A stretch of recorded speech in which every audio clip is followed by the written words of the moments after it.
lê tiêu tuổi nghĩ ngốc mùi na tin rét nghe nó qua lu đoàn xin luôn dìu tiêu bù bè mà xa chẳng là kêu hết dễ ú phim ta ca phim khur chung ngã xin luôn chia ra có bùi của em và khỏi bắt làm xịt bây giờ ngã lên mùi na internet na hiền hủy lâu ngay lâu mẹ xe đã chú lâu azul za mình nó phơi rồi rồi ta chọn thay đồ gì lâu nó khơi để làm số thiếu phụ để lên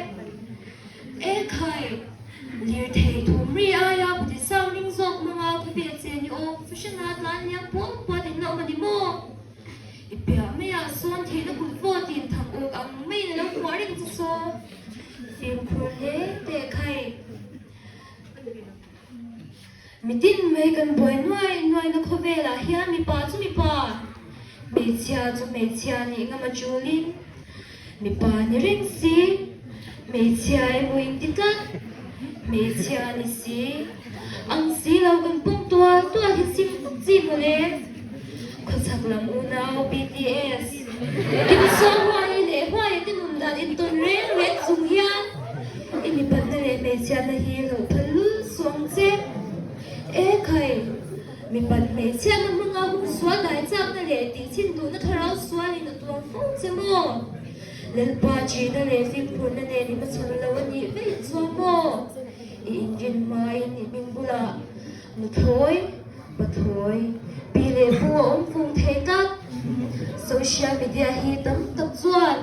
share biển na lệ phim nó trả trời biển na lần man lai xóa zir na thì mang mấy bị căng mô hur her na lam hui choi lar tu ta na ron om fashana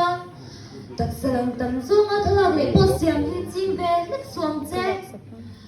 ne ni kum tam ala ralanga tunge inia tunge kan ni ti hi le in thir tla gam o chu ti huna chuan e so chu nu thoi chu chuan lu khum tu ti te har phim la ya ri chak tam zo biak in kong zo tura mi tin som ram ni te cầu shan soi chia na ram chang thu tam ai ti tin nei tam ni te zir chwa mi chuan tim lai le wang lai ni ngai ni la kai kun fo tu na si bing siking nei tua te le ichun le zwa te nan then phang lo theng nei tur te an ha ti dama an min ti ro pui tura an en thang le nga fang na in ni si eden bochana awanga jirzoni umlo he shingun hi akong abung bovin engkim mai hi film taka film purne ne ma chon victorin okay role jale nui himle rumin kar hi asawi na simlo ni chunga shin mang turle